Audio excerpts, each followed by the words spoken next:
Joining me right now, I have Edwin Duarte, who's from Legacy Wealth. We're going to be talking about the 6 things which you should never do with your money. Edwin, welcome to Full Circle. Thank you. Thank you for having me.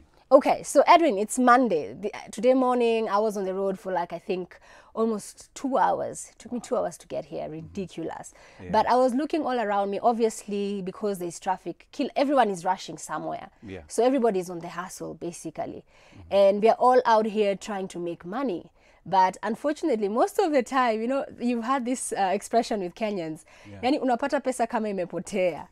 So, and I'm sure that for some people especially, there must be some very specific reasons why they may seem like they're making at least a good amount of money, but for some reason, hiyo pesa ni kama haikai, inaingia kama imetoka. So maybe let's just get into what are some of those tips that you would give anyone who's trying to have a healthy financial life when it comes to making sure that they're financially healthy and sound? Well, thank you for having me. The first point I'd say is don't leave too much money in your savings account for too long. And I know it's important to have some money, especially to cater for unforeseen events or some emergencies. But beyond that, don't keep too much money in your savings account for too long. This is why I say that. Inflation is currently at 4 point something to 5%. Okay, your normal savings account is paying you 2%. So ideally, what is happening is you're losing money. Okay, the purchasing power of your money is just decreasing by the day, and that's why you'll find that the 1,000 shillings, the amount of things that you can buy with your 1,000 shillings now is much less than what you would buy with the same 1,000 shillings 5 years ago. Exactly. Even a year ago. And most Yes. people complain about this. Unaingia kwa supermarket, 1,000 maziwa mkati, bas. Yeah, price and life continues just to be expensive. So if you don't make good use of it, if you don't invest it wisely, you end up with less money at the end of the day. But how do you find the balance with that? Because at the same time, we are brought up in a culture that, you know, really pushes you to save, save, save, save. Yeah. But now you're telling me never save too much. So where is the right balance? Well, it's not never save too much. Use something else. There are mutual funds, there are money market accounts, there are shares, any other kind of investment that can give you a rate that's going to beat inflation. There are probably mutual funds and money market accounts that give you 9% and above. So that's what you should use. Don't use something that's paying you less than what the inflation is, less than the rate of inflation. That's what I'd say. And when it comes now to that, our second thing never to do, which is spend before saving. So how does that now relate to number 1, which talks about don't leave your money in a savings account for too long? Because obviously you're saying spend some of that money. Yeah. And you've touched on how you can spend the money with your mutual funds and whatnot. Okay, basically what I tell my clients is pay yourself first. In terms of don't consider spending as paying yourself. By saving, we mean not only just putting some money for your emergencies on a savings account, put it in the mutual funds, those that we are talking about, the money market accounts and all that. Consider that as paying yourself. Invest the money. Let your money work for you. Otherwise, just in your kawaida savings account, the bank accounts, your money is on vacation. You know, you say 2 things. Yes. Pay yourself first Yes. and let your money work for you. Yes. Maybe let's start with that first one. Pay yourself first. Because there might be a guy or a chick watching this show and they're like, pay myself. You know, I've always wanted to go to Dubai. I've always wanted to buy a new couch. I've always wanted to buy a new car. So is that what pay yourself means? No, pay yourself first means you save first, spend what is left, right? So always deduct either a percentage, either 10%, 20% of your earnings every month to first go to savings before you can spend on anything else, whether it's a vacation, whether it's actually taking care of those basic needs, but save first. That's the only way you're going to grow wealth over time. And when you say put all your money in one basket, as the third thing never to do, because we see this very often, and I think we've touched on it a bit with savings, whereby you'll say somebody's working so hard and really all they have are savings, like all the money they've amassed, it goes into a saving account. So why is that wrong when in the context of putting all your money in one basket? Well, it's wrong because one, you're not diversifying your risk. Because, and I'll say this in context of, as Kenyans, we have this unhealthy relationship or obsession with land. So you find a lot of people have put a lot of their money in land. And I've seen so many people struggle to dispose of this piece of land when an emergency comes up. So no investment is wrong. Even that savings account in a bank is not wrong. What happens is each and every single investment has a set of needs that it's going to take care of. So the first point that you need to start with is get to understand the needs that you're trying to cover, okay? Once you do that, then you will be able to know what this investment is going to do for you, what that savings account is going to do for you, what that land can be able to do for you, or what that money market account can be able to do for you. Okay, and the fifth thing, never to do, you say, is to shop emotionally. And I think I speak for most girls when I say, kwanza that time of the month, Yeah. you know, you are there, and then you see someone saying 50% off. I recently came across a quote that said, when you see someone telling you something is on sale, you did not save money, yeah? Like, really, you didn't. If something was going for 4K, now it's going for 3K, don't use that as an emotional impetus to now say, you know, I saved 1,000. In fact, let me get 3, yeah? Because usually they go for 4,000, and women especially do that.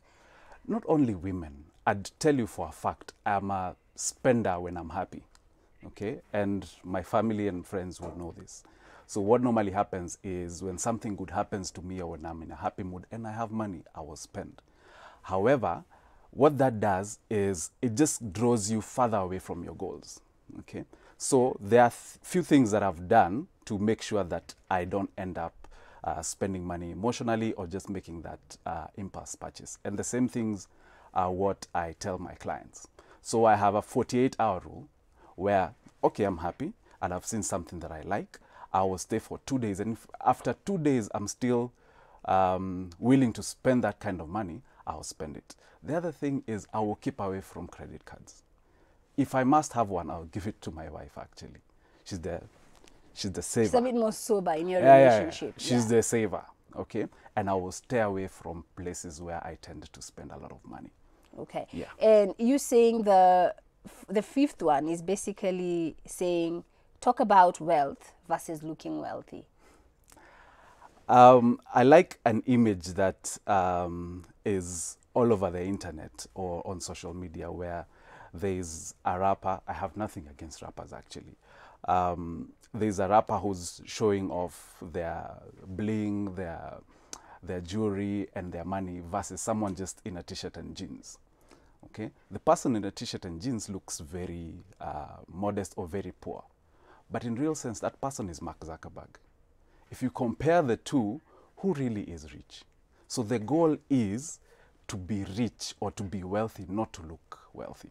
For sure. And remember, we are talking about the 6 things never to do with your money.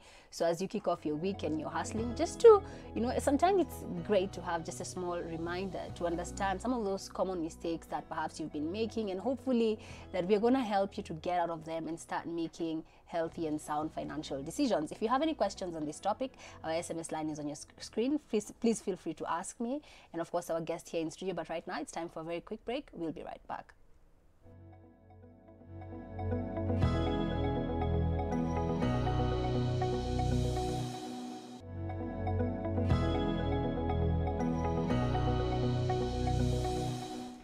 Good morning and welcome back to Full Circle. Thank you so much for choosing to tune in this morning. So earlier on, we were talking about the 6 things to never do with your money. We talked about leaving all your money in a savings account for too long. That is a very common mistake that most people make.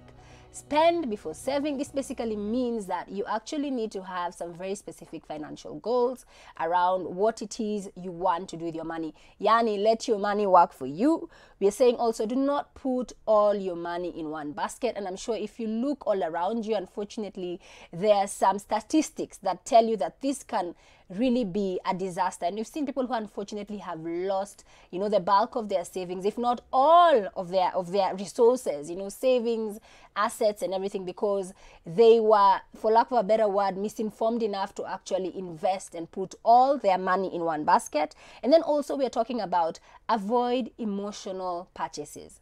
By the time you want to do something, earlier on you had, you know, sometimes us girls, once you just see that sale, discount, you know, your brain just goes crazy, you go mad. Other people, when they are happy, that's when they are very generous. So the idea here is sometimes pause, take a minute, consult, think it through. or, you know, be one of those people, yani, you'll walk the entire mall before you actually commit to going and buying something, which is one way to actually making sure you're not making an emotional purchase. Then also, earlier on before the break, we were talking about wealth versus looking wealthy. And now over to you, Edwin, because we are living in a, they like to say, a social media world, and especially with millennials, whereby on Instagram, kila mtu anataka kufront. And now the expression that says, fake it until you make it comes, you know, into play here. Because fake it until you make it, unfortunately, tells you, pose and act wealthy, even though you don't necessarily have the wealth. And what that leaves out is what you were talking about earlier, whereby it's also very important to talk about wealth. You know, how do you arrive at wealth? Well, what are some of those healthy decisions, habits that you have to develop so that by the time you actually say, you know what, I'm wealthy, you don't need to prove it to anyone. And you gave Mark Zuckerberg as an example, because kuna mtu sai, you know, they are so stressed, akona deni pale kwa fundi, ameshonesha suti ya, you know, almost 30,000. Lakini Zuckerberg, this guy is a billionaire. He just wears a black tee, jeans, and some loafers, and he's good to go. Even Steve Jobs had a similar MO as well. Yeah, so the thing is, majority of the times we spend money on the purchases we make is to keep up with our colleagues, our friends, basically just keep up with the Joneses or get approval or acceptance into a group of friends. However, what we need to stop doing is spending money on things we don't value or things we don't need with money we don't have just to please people we really don't care about. That's ideally what I would tell people. And this one of pleasing people, because I feel like in the context of now talking about wealth and not necessarily stunting that you're wealthy, what are some of the common mistakes you see that people might make, even the most sober of us, when it comes to pleasing people? And people doesn't necessarily mean external parties. It could even be your own children. Yeah. Some of the mistakes people do is just they'll buy things or spend money on things that they don't really value, okay? One, for example, I used to work in the banking sector, and every year we'd get bonuses and all that. And a month after, the whole parking lot would change, okay? When you say the whole parking lot, so it means you're coming to work and literally you don't recognize the cars in the all parking the cars, lot. majority of the cars there have been changed. Yes. People have new ones. But if you look carefully, this is something someone did not really care about. If you ask them, a vacation would have sorted them out really well, and they would have spent much less than that particular car. But just because colleagues around you are changing vehicles, you also decide, I also need to be on the same level. Because you need to keep up. You need to keep up. Everybody's driving an E-class or an S-class. I can't be here with my kadudu. Yes. At the end of the day, you end up running someone else's race, and you become very frustrated at all the things you've done, all the efforts that you've put, but you really haven't gotten that joy or value that is fulfilling to you. Yeah. And so as we wind up here, because obviously, you know, they say money made man go wild. And obviously, as we're talking about six things to never do with your money, we also have to consider that fear is a huge element of financial management. So how would you encourage people just to be bold with investing? Because I see, like, when we come down to all this, especially the creation of wealth, obviously you have a job that gives you some income, but now when it comes to diversification, that's where I feel like probably a lot of us go wrong, and it's from lack of education. So like I said earlier, it's all about you figuring out why money is important to you, what you want money to do for you. Because once you figure that out, it's going to be very different for you from the next person, okay? Once you figure out why money is important to you and why you're working so hard to get that money, what you want your money to do for you, then you can unapologetically and ruthlessly decide, this is the path I'm going to take, okay? These are the things that I'm going to do because these are the things that will give me more fulfillment and more joy, regardless of whatever else everyone else is doing. At the end of the day, your goals, your priorities, your joy and fulfillment is what comes first. So whether someone else decides to invest in crypto or shares, if it doesn't meet your values or your standards, you don't have to. And what would you advise people when it comes to investment, especially for the creation of wealth? Yes. Some of the, maybe low risk, high return areas where they could actually take a shot and put their investment in? Well, in the financial industry, really, there is nothing like, you rarely find something that's low risk and high return, okay? Generally, it's high risk, high return. But you have first to figure out, like I said, what is important to you, okay? With that, then you'll be able to understand the amount of risk that you can take, okay? The time you have, your goals are going to be very determinant towards what type of investments that you're going to take. No investment really is bad, okay? But if that investment meets your goals, whether it's high risk or low risk, whatever it is, that's the point people need to get to. So you can invest, there are people who've invested in shares, and for them, it's very low risk. Okay, there are people who have invested in land, but at the end of the day, it turns out to be a very high risk investment for them. So figure out your goals first, then the investment will take care of itself.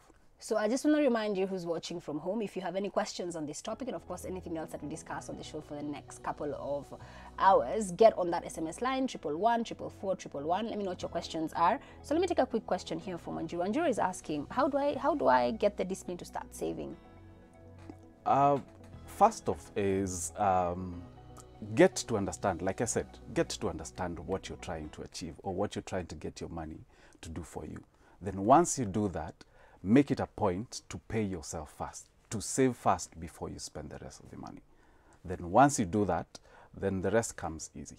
Okay, thank you so much, Edwin. I think wealth of wisdom right there, because ultimately I think there's nothing really better than to know that you can afford your lifestyle. Yeah. And there's one of the motivational speakers actually said something. You know, I was in a room at a conference and he asked everybody, he was like, how many people here can afford to take the month off? So, you know, quite a number of hands went up. Then he asked, how many people can afford to take 2 months off? Fewer hands. 3 months off, fewer hands. Yeah, and 4 months off, and literally your lifestyle would not be affected. You could go sit on a beach somewhere, you're not working, and you know, you're good.